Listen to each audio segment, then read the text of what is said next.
Welcome to Raising the Flipping Bar, the go-to podcast for aspiring and seasoned real estate investors. I'm your host, Derek Marlin, and I'm the CEO of Elevation.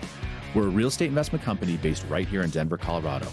We'll dive into smart investment strategies, market insights, and essential tips for scaling your real estate ventures. Whether you're making your first investment or your 100th investment, this podcast is your blueprint for success in the ever-evolving world of real estate investing. Get ready to elevate your real estate game and begin your journey with me. Welcome back, everybody, to another episode of Raising the Flipping Bar. I'm your host, Derek Marlin, and I'm excited to have a guest, a person who's an experienced realtor, a person who's an experienced team lead, and the leader of the Elevation sales team. We're going to learn a bunch today, and the cool thing about our guest is that he's been dually licensed in both Colorado and Idaho and running additional businesses at the same time. We're going to really do a deep dive into finding, training, and developing rockstar agents as well. It's still really poignant, so we're going to talk about the NAR element as well. So Adam Wiley, welcome to Raising the Flipping Bar. Thank you so much for having me, Derek. I really appreciate being here. Absolutely. Tell me a little bit about your background, but before we get into that, what I want to learn is I always like to throw a little curveball to my guests. We're obviously going to talk a ton about real estate, but tell the audience just a fun fact or something different or crazy or something that they would never think of about Adam Wiley. Oh man, that's tough. I guess I have to go with probably two things. I still play sports, which I guess is probably guessable to some people, but outside of that, I actually rap and make music. Yes, that's right. We've actually heard, and I'm not just bullshitting, like you're really good. Thank you. I really appreciate that. Yeah, I've had some pretty big features, and there's a time in my life I was performing pretty much every week. So yeah. Yeah, no, that's cool. By no means is this any true endorsement, but you've got the street cred of a bunch of teenagers in Centennial, Colorado. I'm sure that's a huge demo that you're going for, but no, my kids were like, who is that? I'm like, that's Adam's sales manager. And they're like, what?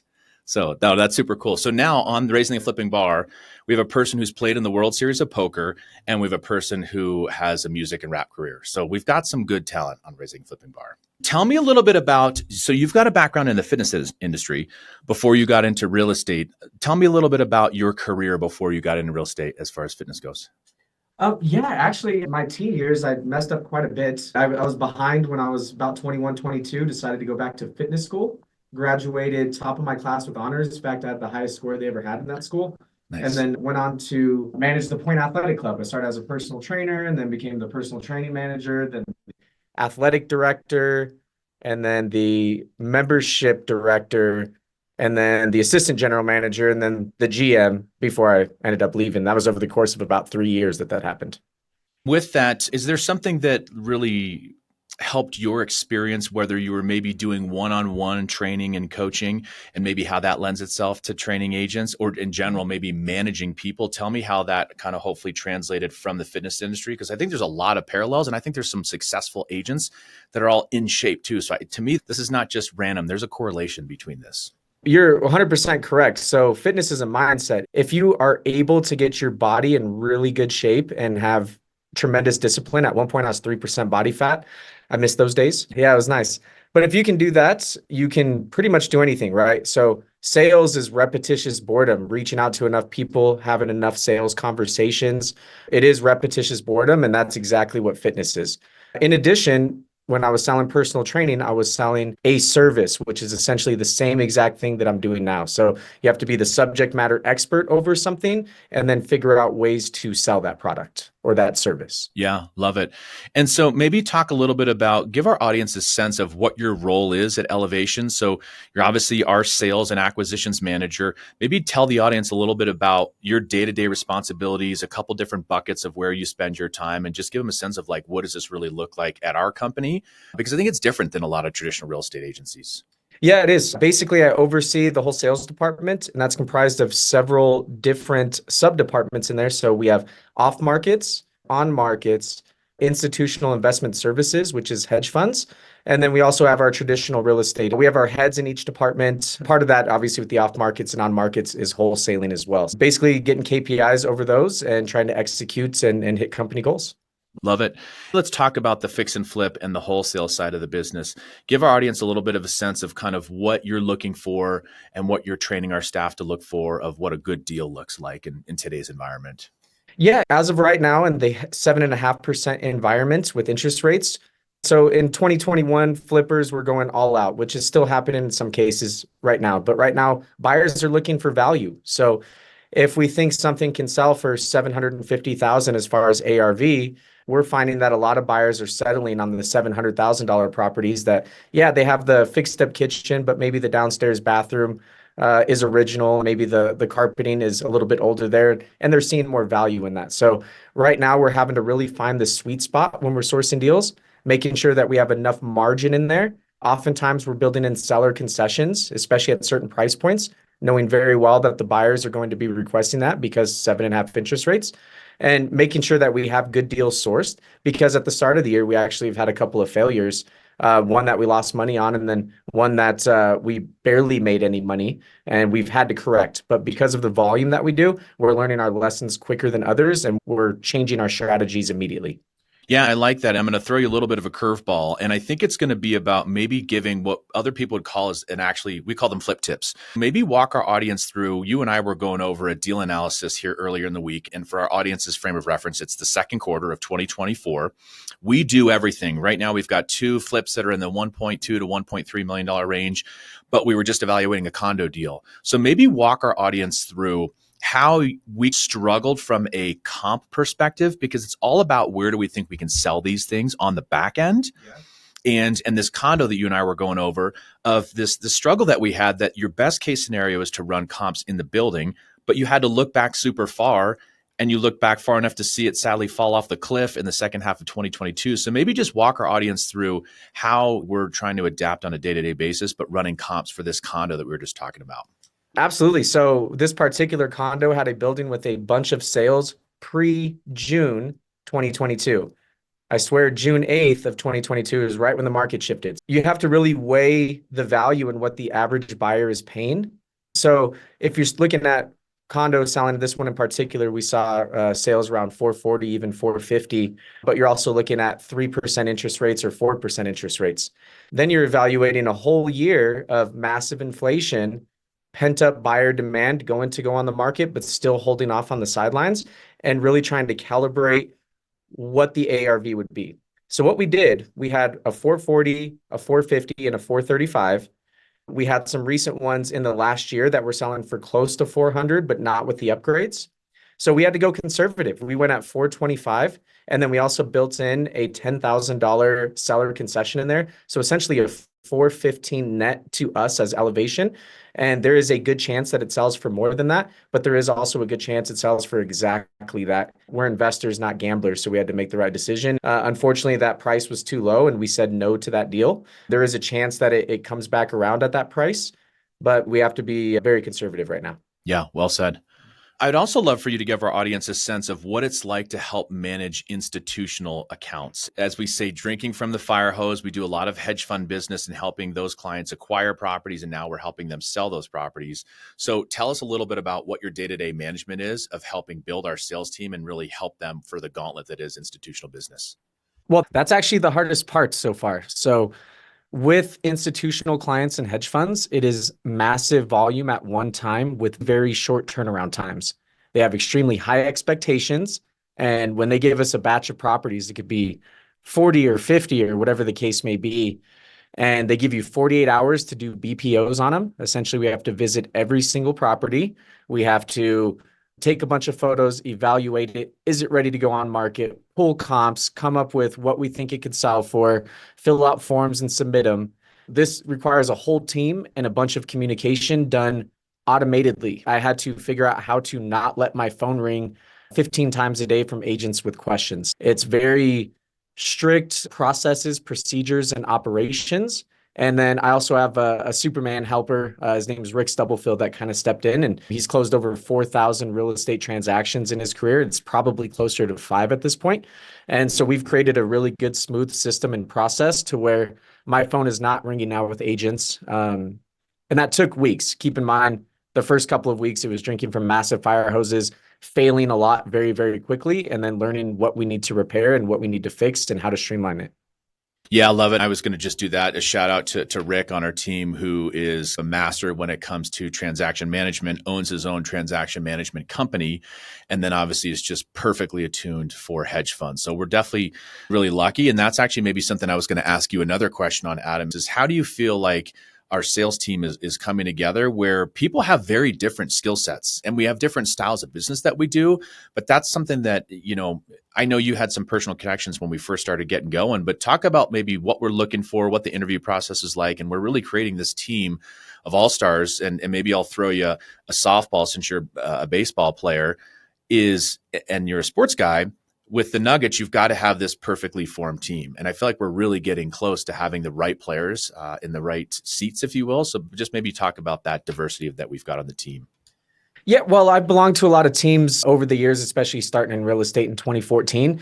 One thing I learned that a lot of teams fail at is they have one set method for everybody to succeed. That's just not how it really works in the real world. We have people of all different personality types, all different activities that can either give them energy or take energy from them, and figuring out how to put them in the right position to succeed. So going back to a sports analogy, if you have Shaq on your team and you're just trying to get him to shoot three after three after three and telling him it's the only way to succeed in the NBA, he wouldn't have made it. He's an all-time great. Same thing with Steph Curry. If you're trying to teach him how to dunk, well, it's probably not going to work. He's not going to poster anybody. So figuring out what people's strong suits are and putting them in a position to succeed and making sure those activities give them energy, because if it does not give them energy, they are going to burn out and they're going to quit or they're not going to be happy. So really figuring out the agent avatars before getting them in the right position to fill the need on your team is very crucial. And maybe before we jump into, we're going to get into kind of the future of real estate, where we're going as a company. And I think a lot of takeaways that people can use as this market evolves and changes.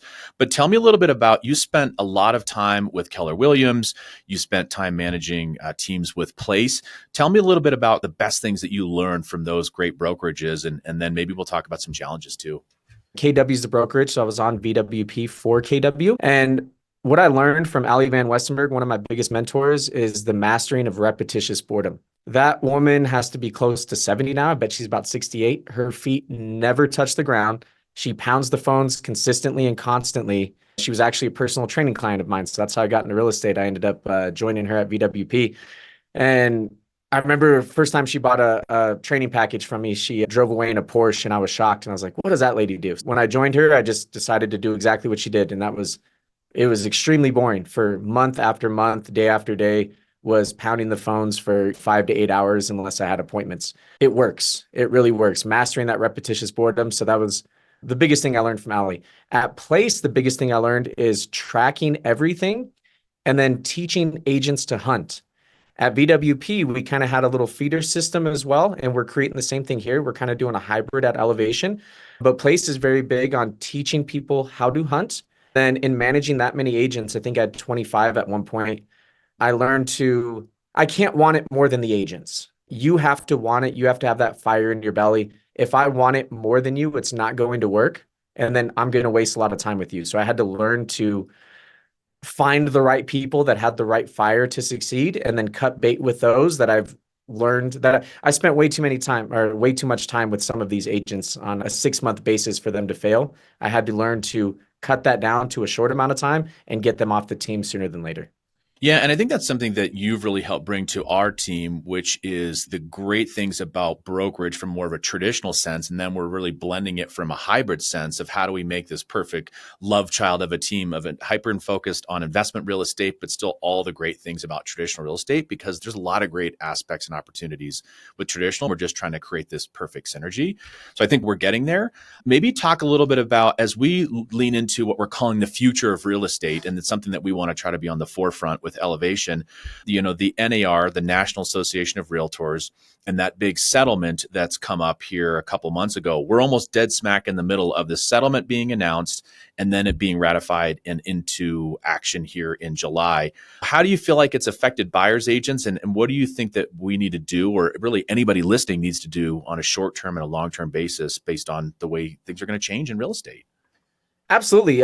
Surprisingly, if you read the news and talk to a lot of agents, they're going crazy, but this is going to provide massive opportunity for the right type of agents to actually succeed and move forward. especially with our business model. So we are a more recession-proof business model when the market is at 7.5% interest rates, while we're getting way better deals for our investor clients. When it's Q3, Q4, and we're able to negotiate commissions when we're working with buyers, well, why not ask for 4% if the average days on market is high enough? So really being able to adapt is going to be of the top importance right now. And it's going to flush a lot of agents out of the industry that are not skilled, and it is probably for the best overall. Yeah, no, that's a tough thing and that's a tough pill for people to swallow, but it's almost in any industry, it's always been like that. You have to adapt and you have to thrive. If not, it's going to be really, really challenging. So maybe talk a little bit about how we are transitioning and some of these agents that have a great skill set when it comes to traditional real estate and what we feel like has drawn them into the investment business of, as an example, trading, showing properties on nights and weekends and running buyers around to 50 houses to maybe writing 50 offers and only seeing 5 properties in person. So just maybe talk a little bit about what's been appealing to those agents and how we're trying to hit the best of both worlds.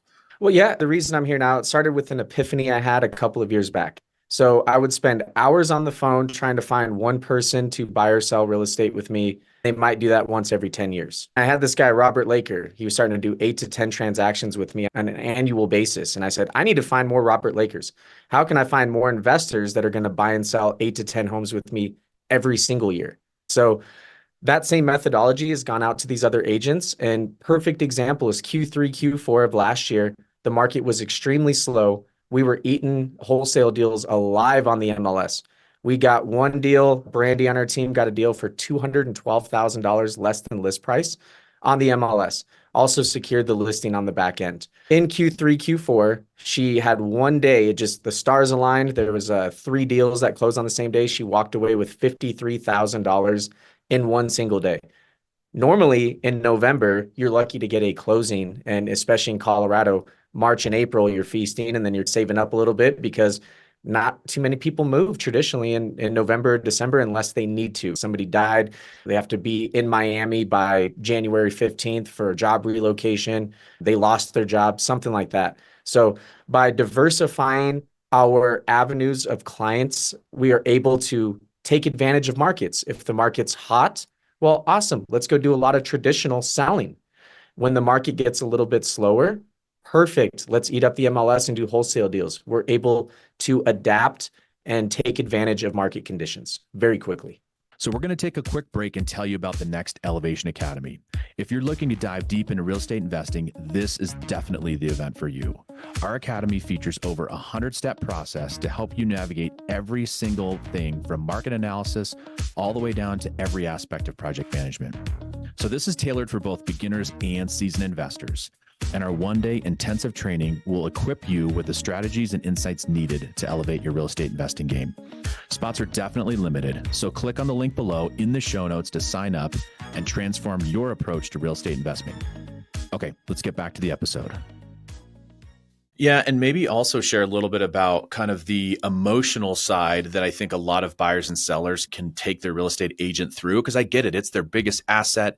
They're going to maybe move, like you said, once every 10 years or something like that. So you're dealing with probably a lot of emotions on both the buy and the sell side, to whether it's us as an in-house client, or I should say whether it's us as a client, whether it's other people that we're working with as investors, that it's more analytical driven, it's more data driven, it's more about the numbers. Not to say that I don't love to fix up houses and make them look beautiful on the back end, but to me, I don't really care whether it's a house in Englewood or whether it's a different house in central Denver. If the numbers work and we can make a great product, then we're going to do the deal. So maybe some of the agents' mindsets as they go through kind of moving from emotion to probably moving to more analysis.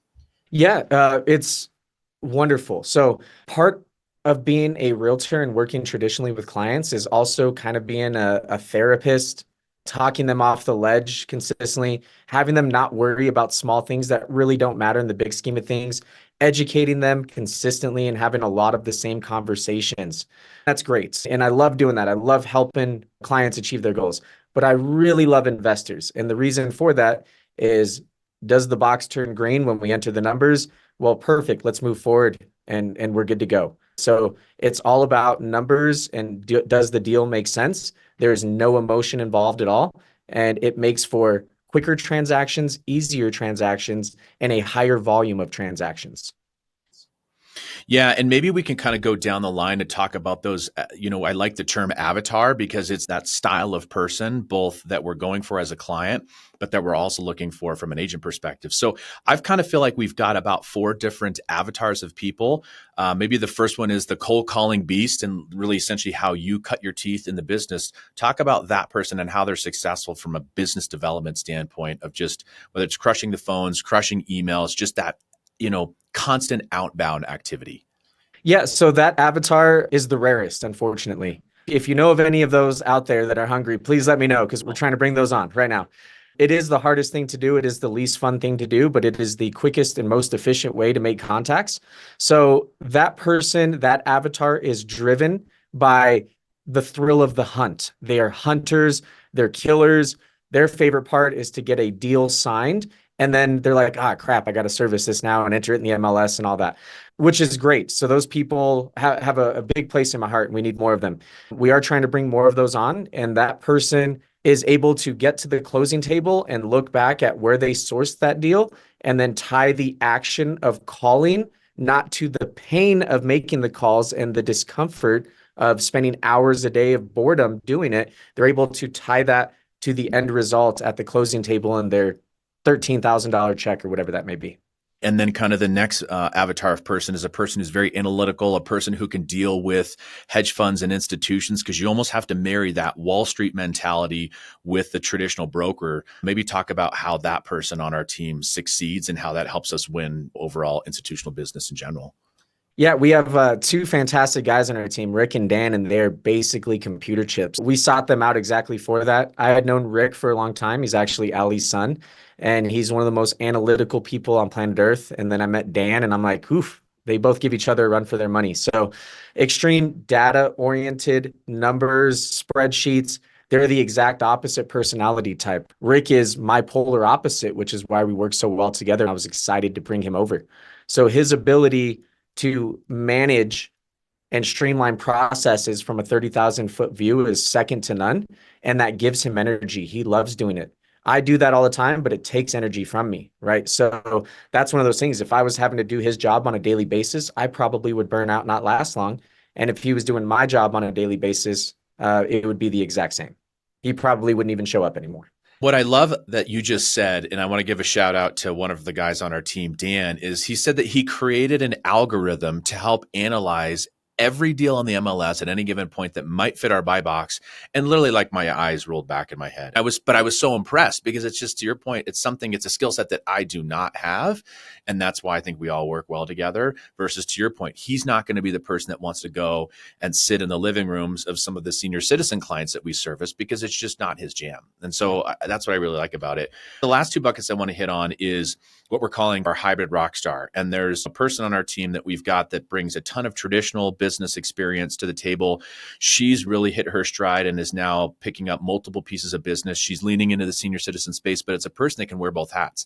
They can wear the investor hat, they can wear the traditional hat, and they're kind of hitting the best of both worlds. How is that person successful? So that person is successful by doing what they naturally do best. They have been in the industry for a while, and getting that person to turn off the traditional spout on their business would be A, stupid, and B, would be something she wouldn't want to do. She loves helping traditional clients, and she's fantastic at it. I would, in a second, use her to sell my own personal house. So that person is successful by doing what they do best, but then also realizing the areas of opportunity in their business. And that has been the Q3, Q4 when it is slower. Colorado real estate has really been like that traditionally for a very long time. So now being able to add on other avenues to help her make income in Q3, Q4, add some tools to her tool belt, has really helped her blossom. She's going to absolutely crush it and sell more houses than she ever has this year. Yeah, and I think that the last avatar of person that we're finding some success with that we really want to grow and just build our community is what we're calling the in-house flipper. And so that's a person that is doing their own business. They've flipped properties. They might have even gone through our academy as an example, but we're all doing more business together. But they're primarily servicing their own flips. They're really not here to manage a hedge fund account. They're not here to work with traditional buyers and sellers as much. They just want to do their own deals. And that's one that, I'd love to have more folks along those lines because I think we can all win together. We can buy and sell properties between one another. How's that person maybe successful at elevation? The main value proposition of those types are you get first access to our deals. We have an entire team that are sourcing deals. We have Dan that plugs an algorithm into the system and spits out the, top 20 properties that we should analyze and look at. It's given us a jump on other people. So if you're on our team and you're a flipper, you're going to get access to these deals before we even send it out. So if you are on our deal list and you're getting emails or texts regarding our deals, know that you are second in line to the in-house flipper that gets the first dibs on it. So that's really the value proposition, is access to deals so they can stay focusing on what they do best, which is actually flipping the house. Well, and another thing that I kind of want to touch base on is I always try to set the stage for our audience of where we're at any given point. We've got a couple more questions left because I want to be sensitive of your time. But the Denver market in general, we're essentially kind of on the first half of Q2 of 2024. Our episodes normally turn around about 2 weeks, so it's pretty dang current. Where do you see the Denver metro market kind of finishing up in the last, let's call it 2/3 of the year? Maybe what does 2025 look? What's your crystal ball take? Oh yeah, crystal ball. This will be fun to watch next year and see how right I was. My projection, I think that we're going to have a semi-okay summer, meaning that, yeah, we're still planning on seller concessions. We're still in a high rate market, 7.5%. We're not going to get peak sales prices, but things should turn over relatively smoothly. I do anticipate once we hit later Q3, even mid Q3, with the election year, with high interest rates, it's going to cause a lot of hesitancy amongst the average American, and it's going to slow down activities. So I think we're going to see less houses listed on the market, less buyers looking for properties at that time. And that's going to create a massive advantage for us sourcing deals and getting good prices on properties that time of year. And then hopefully they get inflation under control, which I'm very hopeful. And I'm thinking Q1, that rates are going to drop and we're going to have a backstorm of pent-up buyers that just jump into the market. And I really think Q3, Q4, right? If you're an investor, I think you should be looking to acquire properties and projects in Q3 and Q4 and have them ready for Q1. I'll be curious to look at the inflation data a little bit later towards that time. But as of now, that's my expectation.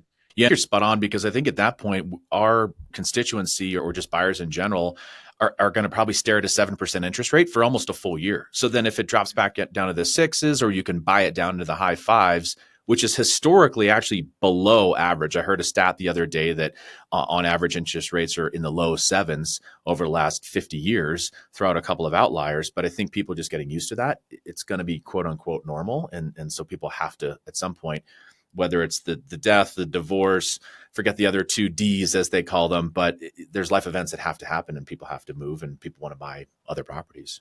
Yeah, and we're furthering that divide. What I mean by that is developers and farmers have been at odds for the last couple of years. Farmers are looking at what home or big plots of land were selling for in 2019 and even 2020. Builders are looking at the fact that, well, 7.5% interest rates. So there was a couple of years where building even went down more than it ever has. So we were at a 5 million home deficit in around 2021. We're currently estimated at around 7.5 million. So the second that buyers can flood back into the market, they're absolutely going to. And it's going to be crazy. I don't know if it'll be 2021 crazy. I don't know if we'll ever see anything like that again, but it'll definitely be a way better market than it is now. Yeah, I think you're spot on. And the great thing about this podcast is we can look back and we can know, whether we were close, super off the mark, or wherever it was. So you're right. We'll do a recap episode in a year. Sounds good. Or if I'm way off, we can just delete the episode. You're right. Well said. Yeah, this could get lost magically. As we wrap up here, I do want to hear your thoughts on, you and I have had this conversation before, and I think it's really apropos to share with our audience, which is how are we creating, or how is our audience strive to creating a consistent system for sourcing deals, for running their real estate business, versus somebody just being really charismatic and being a good salesperson, but kind of carries us only so far. So just share what your take is on a dialed in system and taking those players and everybody becoming an A player versus just somebody who's super charismatic and just doing deals all day, every day. Well, yeah, I think it's twofold to answer that question. So first off, I think the key to leadership is not finding A players. That's great if you can find them. They're very rare. The key is to get your C players into B players and how you can manage them. The biggest way to do that, and this is part 2 of that, is just knowing your numbers, tracking your data. You need to know your contacts, your nurtures. You cannot win a game if you don't know what the score is. If you're waking up every day and just shooting from the hip and not really having an actual plan on how to conquer your day and land business, and having certain daily metrics, not weekly, monthly, daily metrics that you need to hit. For me, when I was selling between 40 and 60 homes a year, at first it was I need to talk to 30 people a day about real estate. That was 2014, 2015 timeline when people actually answered their phones. So then it went down to about 20 contacts per day, but also incorporating texting and automation. My contact rate went down, but my reach outs went up through automation. Really conquering your day and hitting your goals is all about working backwards. How many homes do you want to sell a year? Great. How many people do I need to talk to through whatever avenues that is? And then doing the backwards math to figure out what do I need to do today to reach my goal at the end of the year. I call it taking the idiot out of it. We're the idiots. We're our own biggest reason why we don't succeed. So if I worry constantly about the future, I'm going to get nowhere. If I focus on today and knowing that I need to hit X, Y, and Z, 20 contacts, I need to talk to my top 5 when I get home. That's the 5 people that I could be doing a deal with today. Everything else just works itself out. Yeah, I want to give you a chance as we kind of wrap up this episode to think about one more thing and one more takeaway that you want to leave the audience with. But in the meantime, it's been so great to have you on here. It's fun to kind of blend our day-to-day team activities with sharing this type of content with our community. And I think the cool thing is we could do this on a quarterly basis because the market's always changing. Our team is changing. The real estate industry is always changing. So we're going to do a lot more of this. But as we wind down this episode of Raising the Flipping Bar, is there one other thing that you want to give our audience, kind of a takeaway maybe we didn't hit on? Well, yeah, before I knew about this opportunity with Elevation, I didn't even know it was possible. I didn't know there was this type of structure going on. So it immediately intrigued me. If you are a licensed agent and are either a flipper or want to get into more working with investors, please let me know. I'd love to go over your business, kind of show you exactly what our structure is and see if we can partner together to build something great. Awesome. Well, Adam, it's been great to have you on Raising the Flipping Bar, and we'll catch you guys on the flip side. Thanks for tuning in to this week's episode of Raising the Flipping Bar. If you found value in our insights and stories, let's keep the conversation going. Connect with me on social media and be sure to share this episode with friends or colleagues who might benefit. Your feedback and reviews help us grow and reach more listeners like you. So please, if you enjoyed this episode, leave us a review. Thanks again to the Elevation Academy for sponsoring today's show. If you're interested in learning more, click the link in the show notes below. And remember, every property tells a story, every deal brings a lesson. Keep reaching for those goals, and we'll catch you on the flip side. Hey, everybody. Thank you so much for listening and watching Raising the Flipping Bar. Just a basic overall disclaimer is that A, this is not legal advice. B, this is not tax advice. C, this is not financial advice. I hope you get the gist, but I'm obviously not a lawyer, not a CPA. Hell, I'm not even a real estate agent, actually. But in general, we hope you get a ton of value out of this, but there is a bit of a disclaimer. Please consult a professional if you have any questions whatsoever. Thanks for tuning in.